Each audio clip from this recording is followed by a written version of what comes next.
नमस्कार, आदाब, सत श्री अकाल, जय भीम, जोहार। मेरा नाम है नवीन कुमार। 40वें दिन रुक गई जंग, वो भी ईरान की शर्तों पर। लेकिन ट्रंप को इसके लिए तैयार किसने किया?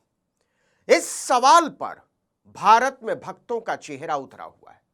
पाकिस्तान को दलाल स्टेट बताकर खिल्ली उड़ाने वाली नरेंद्र मोदी की सरकार को पाकिस्तान के प्रधानमंत्री शहबाज शरीफ से डिप्लोमेसी का ट्यूशन लेना चाहिए।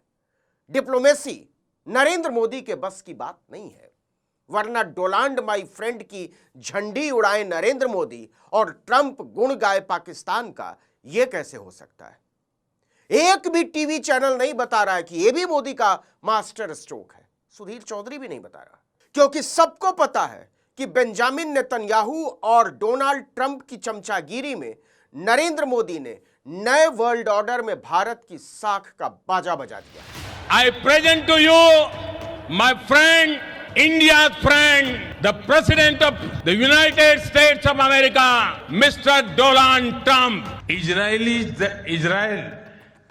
their fatherland and India their motherland।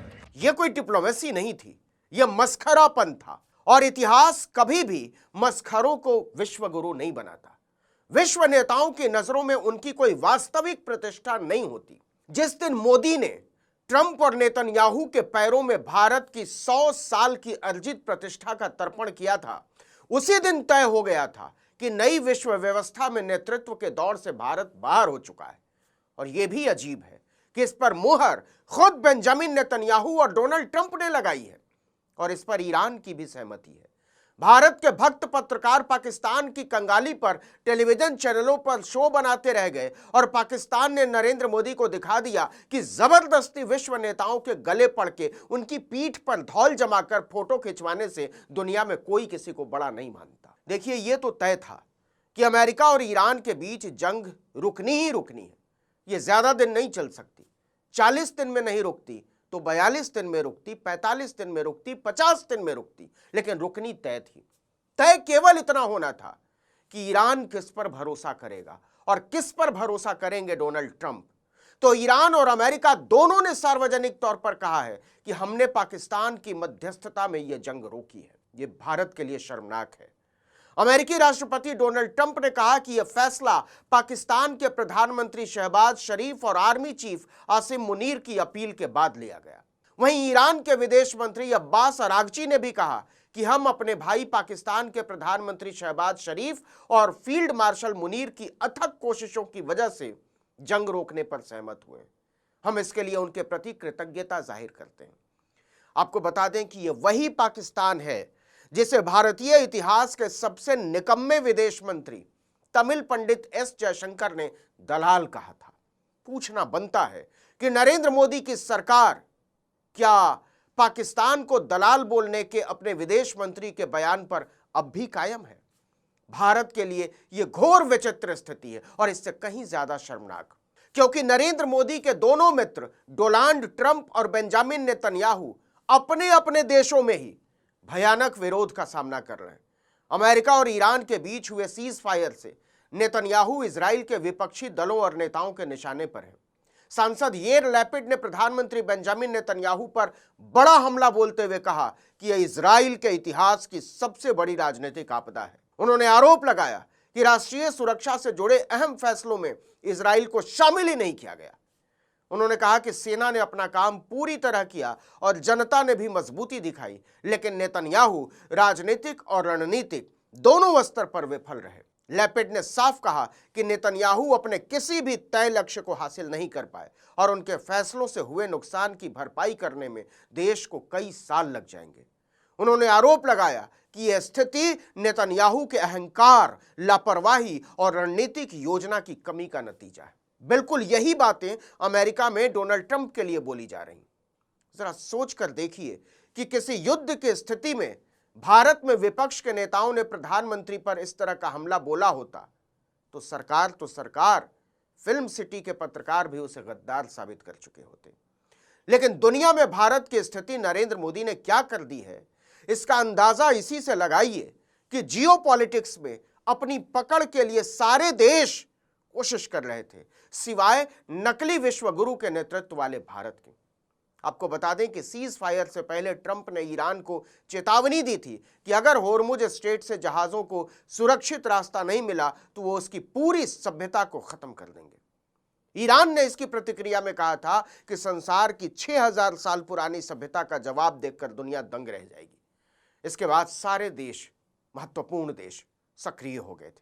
Pakistan तो पहले से ही लगा हुआ था। रूस और चीन ने भी बहुत तेजी से काम किया।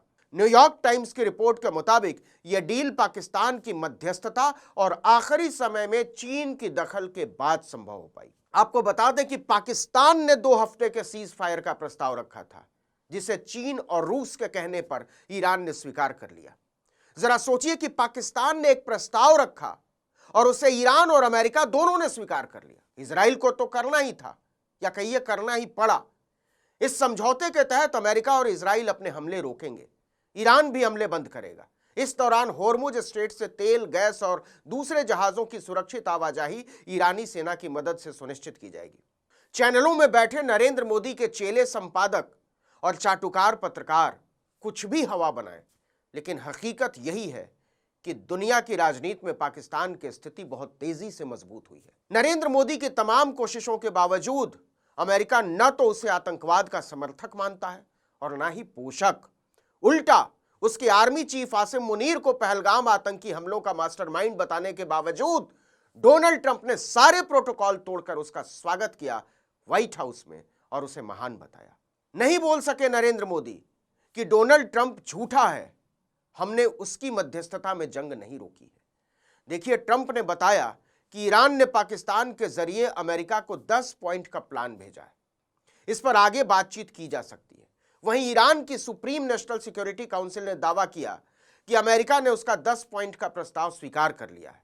काउंसिल के मुताबिक यह समझौता ईरान की शर्तों पर हुआ है। जैसा कि हमने बताया, यह सीज फायर केवल 2 हफ्तों के लिए है। इसके बाद अमेरिका और ईरान के बीच 10 अप्रैल को औपचारिक बातचीत शुरू होनी है। क्या आप जानना चाहेंगे यह बातचीत कहां होगी? पाकिस्तान की राजधानी इस्लामाबाद में।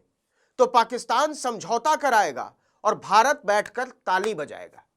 विश्व राजनीति में नरेंद्र मोदी की जगह इससे ज्यादा बची नहीं है। नरेंद्र मोदी नेहरू को चाहे जितनी गालियां दें, लेकिन विश्व राजनीति में उनकी साख नेहरू के पैरों की धूल के बराबर भी नहीं है। गौर कीजिए, नेहरू की गुट निरपेक्षता की राजनीति को डस्टबिन में फेंक कर इस आदमी ने भारत को इजराइल और अमेरिका के भोंपू में बदल दिया, और पाकिस्तान ने नेहरू की उसी गुट निरपेक्षता को अपनाकर अमेरिका ईरान की जंग रुकवा दी। अब नेहरू से नफरत करने वाली भाजपा और संघ के सारे कलाकारों को काठ मार गया है, क्योंकि कूटनीति एक्टिंग नहीं होती है, एक्शन होता है।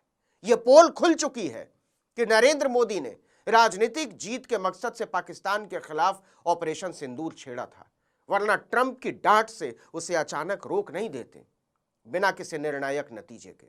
अगर मोदी ने उस दिन ट्रंप के आगे सरेंडर नहीं किया होता तो आज भारत की स्थिति कुछ और होती। नरेंद्र मोदी ने भारत को पाताल में पहुंचा दिया है, आंतरिक तौर पर भी और वैश्विक तौर पर भी। ब्रिक्स देशों की अगली बैठक में भारत की यह डूबी हुई साख साफ नजर आएगी। भारत की आधी दौलत और संसाधन 1% अमीरजादों के हवाले करने के लिए देश की 50% जनता को 5 किलो राशन के लिए तड़पाने की राजनीति पर कोई मूर्ख ही मगन हो सकता है। मोदी को बताना होगा कि $2.5 ट्रिलियन के इस बाजार में खरीदार कौन है। कोई भारत में क्यों पैसा लगाए? क्या अंबानी, अडानी, टाटा, बिरला, महिंद्रा, गोयनका खरीदेंगे? क्योंकि आम जनता का तो आपने कचूमर निकाल कर रख दिया।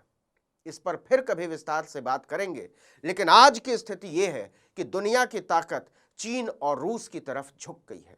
ईरान की ताकत को नजरअंदाज करना भारत को बहुत भारी पड़ा है। नरेंद्र मोदी ने पुरखों की मेहनत से बनाई गई भारत की वैश्विक साख को कूड़ेदान में फेंक दिया है, और इतिहास इसके लिए उन्हें कभी माफ नहीं करेगा। इस वीडियो में इतना ही, लेकिन अगर आपने आर्टिकल 19 इंडिया को अब तक सब्सक्राइब नहीं किया है तो फौरन कर दीजिए। बेल आइकॉन दबाइए, घंटी जैसी आकृति, लाइक कीजिए और कमेंट करके बताइए हमारा वीडियो आपको कैसा लगा। हमारा ट्विटर हैंडल है article19_India और मेरा ट्विटर हैंडल है नवीन जर्नलिस्ट। नमस्कार।